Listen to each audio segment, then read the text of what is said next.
and welcome back to another episode of Parenting Teens with Dr. Cam.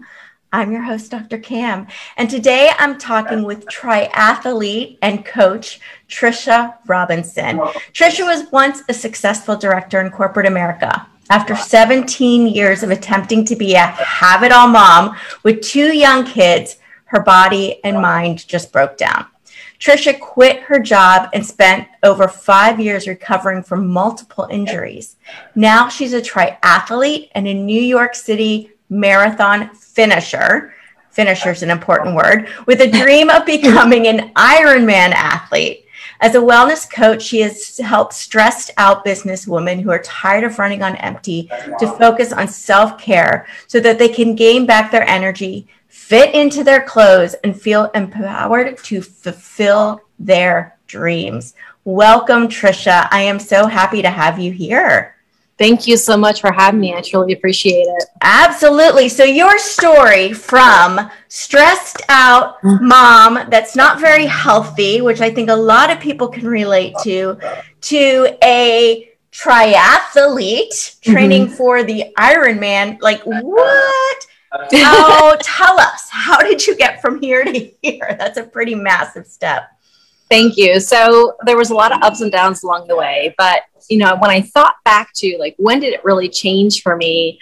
I remember still working and calling up the employee assistance line one day, and I hear the voice on the other end go, "Hello?" And I'm just like, I can't say anything. And all of a sudden I just start sobbing. I'm like sobbing. I'm like, I can't control it. And he says to me, "I'm going to help you. Take a deep breath. And then as soon as we get off the phone, I want you to go outside and go for a walk." And I finally pulled myself together. I gave him my information. He set me up with a counselor. And he also reminded me, don't take any technology with you. Go without your phone. So I said, okay.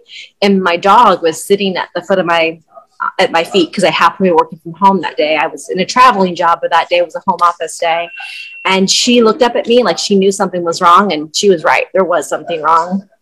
But I hung up that phone and I said, all right, Indy, let's go for a walk. And I went outside and I looked at the trees and I looked at the flowers and I saw birds flying by, and I didn't look down at my cell phone. I just let myself be in nature. And that was the reminder to me that I had been so busy with everything else in my life that I wasn't making time for me to just be a human, not a mom, not a professional businesswoman, not a wife. I'm a human out in nature, just absolutely living. And what happened throughout the journey is I ended up quitting the job, spending years recovering from surgeries, as we talked about. Then I kind of forgot about the walks because my dog died. And I know that sounds kind of weird, like something I did for so long, but when she died, my reason for having to go outside a couple times per day, it disappeared. I didn't have to take her for a morning walk. I didn't have to take her for an afternoon walk, and I didn't have to take her for an evening walk. So what happened was, after a car accident, a minor car accident, it caused some problems and I couldn't do anything anymore. So again, I was like this hopeless, like, how can I be this 40-year-old woman and I can't lift weights or do push-ups or do anything strenuous?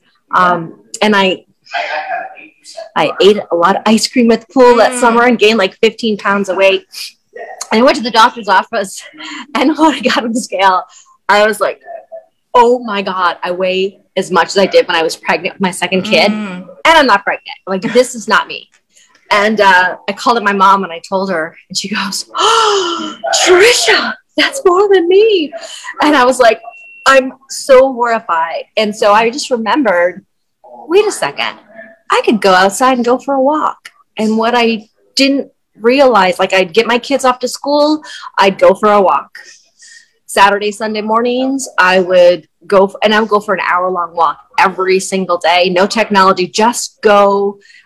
And some days when it was warm enough, I walked barefoot. So we talk about that later. But everybody knew that mommy was going for her walk. Nothing happened in the family on a Saturday or Sunday without me going for my walk first. Wow. If it was raining, I put on a rain jacket, I grabbed an umbrella, and I went for a walk. If it was 20 degrees or 5 below snowing, As long as there wasn't ice, I put on my parka, I went for a walk. And my body changed substantially. I lost the 15 pounds I gained. But more importantly, my mental health was so much more improved because I was out in nature. I was out feeling better. And my family noticed a difference too. So it wasn't that I just, quit my job and became a triathlete. It's like I quit my job, got better, got in a car accident, gained weight, started walking. And then I started feeling so good. I wanted to take it to the next level. So that's so powerful. And everybody can get out into nature. Even if you can't walk, you can still get out there. But doing a simple walk through nature, wherever it is, down around the block, that's all it took. And so how did going for a walk turn into a triathlete? Like I go for walks. I'm nowhere near a triathlete. Well, I'll tell you, when I was recovering from my multiple hand surgeries, I had bought this workout thing, and it was a mantra and movement. And she was very powerful into meditation and dreaming about a better you. So during that period of time where I was after my hand surgeries, but before I could do anything with my hands, she had us write down like a big dream, like write down an impossible dream, like something you imagine you could never do. Well, she had come up with the idea, like run a marathon. I'm like, I hate running. I'm not going to run a marathon. So I'm not going to write that as my dream, but I will do a sprint triathlon. So I wrote down, I'm a triathlete. And then I kind of like forgot about that dream. Then a car accident happened, and then I started, the weight gain, and then I lost all the weight. Well, what happened is I started supplementing and improved my nutrition, changed my diet, and I joined a gym. And the personal trainer like helped me build strength, and so I could do things like now I can do push-ups and lift weights that I couldn't do before. But what happened in the first 2 months, I had such an improvement that I like dusted off that dream of becoming a triathlete, and I said, do you think you could help me? Like, we have 6 months to this triathlon. Do you think I could do it? And she's like, yes, I'm going to get you there. And so I trained for 6 months. I had to learn how to run because I wasn't a runner. So I did couch to 5 before it was couch to 5. Like I went to the gym, I walked on the treadmill, then I tried running a loop. And I would talk to myself. I go, come on, Tricia, you can do one more loop. You can do it. You can do it. The power of you telling yourself you can do it. Just keep going. Just keep going. I mean, I probably looked like an idiot, but I didn't care because my goal was I had to be able to run a 5K.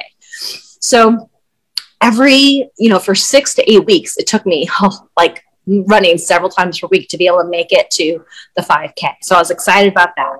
I signed up for the triathlon. They gave me a 12-week plan. I did every single thing on the plan. So I had to swim again. I hadn't swam in 25 years. I had to learn to ride a bike on the road.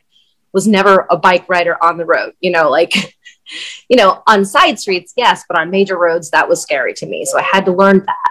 And then I had to put it all together. So I followed the plan because it was so important to me.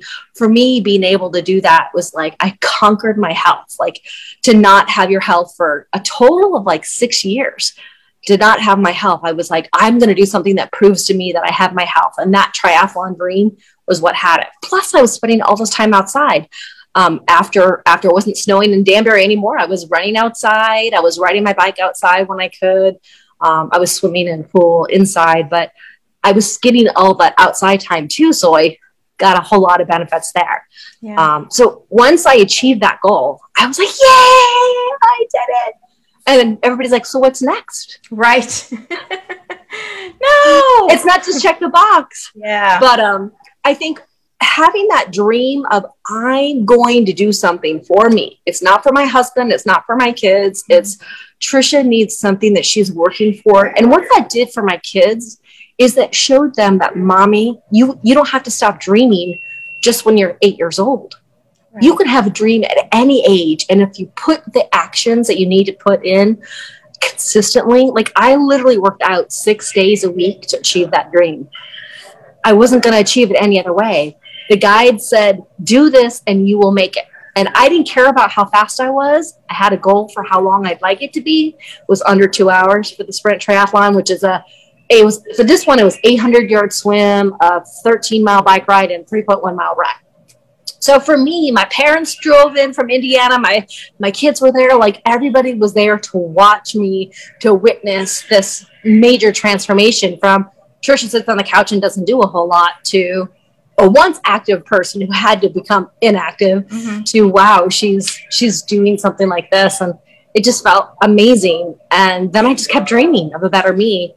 And I brought my family along with me so they could see the progression and they could be a part of the journey with me. And now my kids are my biggest cheerleaders. My mommy did this. Yeah, they're so proud. So how did this impact your relationship with your kids? So one thing that happened is my coach would give me these training plans and he would say, like, do this run. And so my kids decided they wanted to do some of these things with me. They're like running drills and they would actually compete. No, I want to do it alone with mommy. No, I want to do it alone with mommy. So I would like split up the workouts and do it. But the other thing that we started implementing is as I was being more active, my husband started doing more stuff. And then we started implementing family walk time. And it's been pretty, especially during this pandemic, it's been a huge game changer for our family because every night after dinner, you know, not only are they like cheering me on the triathlon journey, but every night after dinner, we go for a family walk and we take a football and my husband throws it to the girls and we just have conversations along the walk. I say the most important thing that happened is my daughter is now 12 and my older daughter, and she needs to know about things that, I don't know, a 12-year-old daughter needs to know about. But it's really hard to have some hard conversations when you're face to face because it's like very confrontational. But if you're going for a walk in the woods or a walk in your neighborhood, you're side by side, you can still hear each other, you can still see each other, but they can look down and have that, you know, they can ask questions, but it's just less confrontational. So we're able to talk more freely. And I found like we talked about periods and we talked about sex and boyfriends and where babies come from, all on our walks. And we've talked about drugs, like we talked about vaping and how dangerous it is. And, you know, it's a little bit, I ended up coming home and sharing more stuff with her afterwards, but starting these difficult conversations, not at the beginning of the walk, more towards like, you know, the middle, you know, by the end of the walk, you're back to like talking about light and happy things. But if you've started this habit of being out in nature and just connecting first, and then, you know, give it a couple weeks, maybe a month, and then you start you know, you don't need to have these conversations immediately. Like they just need every single time. Right. And we don't. And thank goodness, you know, because that'd be heavy because then she wouldn't want to go for a walk. No. Right. But if you're having fun and then you like ask a question that starts a conversation that would be very challenging to have otherwise, I feel like it's almost as if it's a safety net. Like you have the protection of the earth, you know, like, and if it gets too heavy, then if she says, Mom, I don't want to talk about it, then we don't talk about it. But it's just a nice way to ease into, the special time, the one-on-one time that I'm able to have with my kids because we're like, hey, let's go for a walk. Okay. There's no TV. There's no cell phones. Like it's just us talking. Maybe we feed the chickens. Our neighbors have chickens, so we go over and feed the chickens. But just this alone time is so critical. I hope that they look back upon this time, you know, even through the pandemic and say like, you know what I loved about that time? I spent extra time with my mom, or my dad and I went for a walk every night. We threw the football throughout we live on a dead end street, so it's relatively quiet, but I want them to remember that. I don't want them to remember having to wear a mask all the time. I just want to remember the family things that we got to do. Because this is the time where we're forced to slow down and forced to do so many different things. Leverage that. Don't be over busy. And then the other thing is if and I talked to my daughter about this, you know, another family has they're really, really super busy all over again. And I said, listen, you get one sports and you get scouts because mommy's not going to be running around all over the place just carting you around. So she does horseback riding and she does Boy Scouts. So that for us is enough stuff for her to do that allows for us to have those weekly nights of where we go for a family walk. Because if she's busy every single night of the week, how are we going to do that connecting? How do we have family dinner? How do we go for a family walk if she's busy every single night of the week? So I think that's the other thing too, is you can't be so scheduled in your life and have so many things happening. Otherwise you can't make time for a 20-minute or 45-minute walk. Yeah, I think that's so important too, that, you know, we are very busy and we want to set our kids up and make sure they have all these things, kind of build their resume and stuff. But study after study after study after study shows the most important thing to help our kids thrive is our connection with us. And we end up a lot of times sacrificing the time to create that connection for all this other stuff that doesn't matter as much. And I think that's really hard for people. So I love this idea of going outside in nature, no distractions, having that time where you've created it so that if a difficult conversation needs to be had, you've kind of created that space for it. Now, a lot of parents are going, I would love to do that. My, especially teen, is not going to go with me. What do you say to the parents that are going, how do I get my teen to go with me? Well, I would say you have to be the person that goes first. I went on walks by myself for 16 months before I joined the gym and started doing what I'm doing. So I hope you don't have to wait 16 months. But what happened is my whole family knew that walking for me was a priority. And I was the leader. So as a parent, you're the leader of your family. Do what you want others to do. And then as they see that you created this consistent habit, maybe it's after a month. Once you've created this consistent habit for you, invite them. And then if they say no, okay, I'm going for a walk. I'll see you in 20 minutes or I'll see you in 45 minutes, whatever it is. Continue to invite them. And someday they're going to say yes, because they're going to feel like they're missing out on time with you.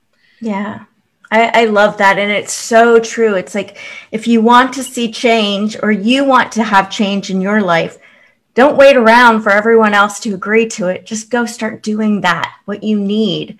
And then don't ask for them. permission. The only person you need to really take care of first is yourself. Because if you're a complete mess, how are you going to handle a teenager that's having a meltdown or having a difficult time? And that's what I learned. The more that I focus on centering myself, and when my younger daughter was severely ill with Lyme disease, I was losing my mind too. And then I started my daily gratitude and kept up with my walks and my meditation. And I grounded myself first, because when she was having a meltdown, I was able to handle it a lot better because I had already filled up my cup with everything that I needed to be the best me. And then I could deal with a very, very challenging child. It's hard if you're feeling horrible to be the best parent when your child needs you. It's like so I think there's some people who are like, oh, I don't have time to take care of myself. I'm too busy doing all this other stuff. And my response is, you don't have time not to take care of yourself. You have to decide that you're the most important person in your life so that you can be the best person for you, for everybody that matters the most to you. And the message this sends to our kids too is that it's important for them to take care of themselves and not run themselves down and just to the bare bone either, right? So absolutely. I think we model this busy, frenetic behavior, and our kids pick that energy up, and then we see them as really stressed and anxious. And if we want them to be less stressed and anxious, we have to model that. And absolutely. So by modeling this sense of calm and this taking care of ourselves and putting our health and our mental health as making that a priority, they're going to model that. And I think that's the easiest way to help them. So, absolutely. Be the change you want to see and be the model so they can see what it is possible. One thing I didn't mention, and there have been a lot of studies, and I'd never stop taking medicine without talking with your doctor first, but a 20-minute walk 3 times a week outside without technology has been proven to be as effective as an antidepressant. Wow. So as humans, we were meant to live outside. We were meant to be out in nature 24 hours a day. And especially in the Western world, we have houses and we stay in there, we sleep in there, and then we go in cars. We don't even walk anymore. So we go from one box to another box to another box to another box. And we're not even spending 5 minutes outside walking from our, to the grocery store to the car or to the office or whatever. So we've kind of forgotten how to be human. Yes, sunlight is good for you. Don't bake out in the sun from 10 to noon, 10 to 2 without sunscreen. But getting that sunlight, getting that fresh air, humans need that to survive and to thrive. And so make time for that for you. And for me, it started with, I just had to get up a little bit earlier, even if it's only 10 minutes earlier, like do something for you that's just for you. And that outside time, I promise you, once you start doing it, give yourself a week, you will feel a difference. You'll feel a difference in your energy. You'll feel a difference in your happiness. Like, we're meant to be outside, but we've boxed ourselves in, like we're protecting ourselves, but we don't need to protect ourselves from the earth. That's the healing power. And there's, vitamin D deficiency. I think everyone I've talked to is like, I'm vitamin D deficient. Well, why? Because we're not outside getting sunlight, right? Mm-hmm. That's why we're so deficient. Our bodies need it. And that's showing that we're not getting what we need. And I like what you said too, you're like 5 minutes, 10 minutes. It doesn't have to be like, oh my God, I have to fit in a whole hour to 2 hour walk in. Go out for 5 minutes, walk around the block, take your time and just do something, and getting outside and making that a priority. And then it kind of starts to grow. Absolutely. The other thing is especially important, especially now, is, vitamin D is a marker. So we don't even really know how important the sun is. We haven't figured that out. But when we get the sunshine without sunscreen, so, my husband's very dark skin, so he's very vitamin D deficient, because even when he goes outside, his skin protects him because it's all the melatonin. So he has to take a supplement. But for people like me, I am not that dark skinned. I mean, I've had a lot of tan now because I was running outside, but the reality is when you're outside, the sun is doing something to our body, and it shows up as vitamin D when we take our blood work, right? So we don't even know all the different ways the sun is helping us. And I love my dermatologist, but she's like, you got to wear sunscreen all the time. I do between the hours of 10 and 2, but I do not until I let the sun do a little bit of work. And I live in the Northeast. Almost everybody in the Northeast is vitamin D deficient because we have half the year where we're just not able to get enough sun. So I do supplement, but nothing is better than spending actual time outside, letting the sun do its magic. If you're low on vitamin D, you're more susceptible to get sick. Hello, are we trying to build our immune system? You're likely to have low energy, and you're likely to be depressed. So that's why when you're outside in nature without, again, be careful about the sun. The sun is powerful, but if you're going for a morning walk or an evening walk, when the sun is not at the height of it, you'll allow yourself just to get some sunlight without it being so damaging. But so important, vitamin D. And, you keep mentioning nature, and I think it's important to really, if you have the opportunity to get somewhere, even if it's a tree, but, there are studies that show too that just being in nature releases that dopamine and those feel good chemicals in your brain, which is what you're talking about, like the antidepressants. We have natural antidepressants, right? Yeah. And nature. Go hug a tree. Yeah, become a tree hugger. It does it naturally, which again shows how important nature is to humans, right? Because it makes us feel good. Yeah, I have a friend who's got AFib. There's a bigger acronym that I can't remember at this moment in time, but he has changed. And I used to walk barefoot all the time, but he spends at least 20 minutes every single day walking barefoot. And it's reduced his AFib situations. It's cut it in like a fourth. So he used to have a situation, now he has it like 4 times per year because he's walking barefoot. There's an ion exchange that happens. And so the grounding, being like literally grounding, the earth is like neutralizing us. And so I think somebody said it takes 22 minutes for your blood to circulate through your entire body. So even if you literally stand barefoot in the grass, or sit in a tree or hug a tree or whatever, all of that, the earth is like absorbing all those negative ions, and you're able to neutralize yourself. And it makes a huge difference in your health. And I'm not kidding. Hugging a tree does make you happy. I feel like my neighbors are going to look at me strange if I go out and hug a tree for 22 minutes, but maybe worth a try. Stand in the grass and then like pretend like you're like looking at the tree or something. You don't have to hug it for 22 minutes, but definitely even just standing barefoot, it makes a difference. Yeah, that's great. In the grass, that's key. It's got to be like on the nature. So I love it. Okay, so Tricia, how do people find you, and exactly how do you help people? So, I'm focusing on the person that I was 9 years ago. So that stressed out working mom who makes time for everybody else, but not for herself. But I can help a lot of people through my website, triciarobinsoncoaching.com. You can schedule an appointment with me. I have time available to connect with you. There's a freebie that you can download that can help you focus more on your health.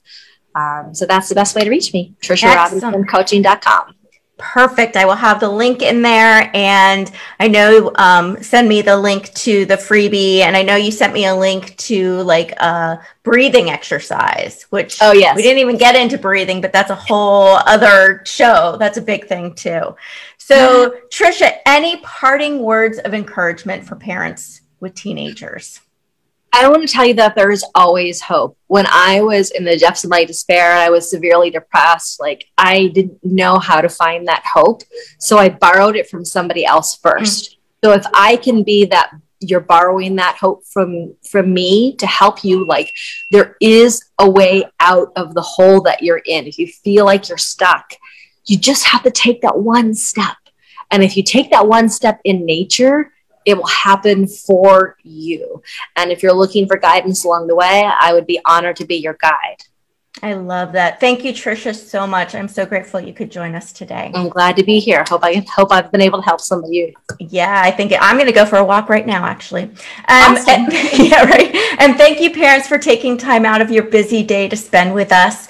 If you want to learn more about how to set your teen up for success, both at school and in life, feel free to download my free gift to you, 7 Secrets to Motivating Teens, at askdrcam.com/motivate-teens, all one word. Finally, if you enjoyed this episode and all the amazing nuggets that Tricia shared with us, please take a quick moment to rate and review. This helps other parents like you find this show, and I encourage you to share it with a friend as well. Until next time, have a peaceful, positive, calm day.